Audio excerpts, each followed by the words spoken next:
നട്ടുച്ചയ്ക്കും തണുത്തുമരവിച്ച ആഗ്ര ഹൈവേയിൽ അന്ന് ഞങ്ങൾക്ക് കുറേശ്ശെ വിശപ്പിൻ്റെ അസുഖം പിടിപെട്ടു.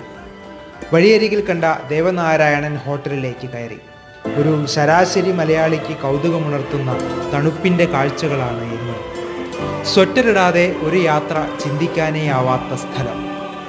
മഞ്ഞുപാളികൾ എറിഞ്ഞു കളിക്കാനായില്ലെങ്കിലും മഞ്ഞിൽ പുകപടലങ്ങൾ പടർത്തി അവർ ആനന്ദം കണ്ടെത്തുന്നുണ്ടായിരുന്നു.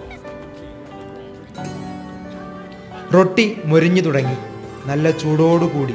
ഉണ്ടാക്കുന്നവൻ ഭാഗ്യവാനാണ്. ചൂട് കനലെടുപ്പിൻ്റെ സുഖശീതളിമയിലാണ് പാചകം.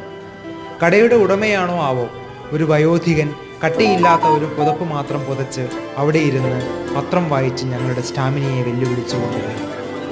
അന്ന് 2:30-3 മണിക്ക് ഉത്തരേന്ത്യയിലെ ഏതോ സാധാരണക്കാരൻ നടത്തുന്ന ആ ഒരു ചെറിയ ഭക്ഷണശാലയിൽ നിന്നും ചൂടോടെ കഴിച്ച ഭക്ഷണത്തിൻ്റെ സ്വാദ് ഇന്നും നാവിൻ തുമ്പിൽ.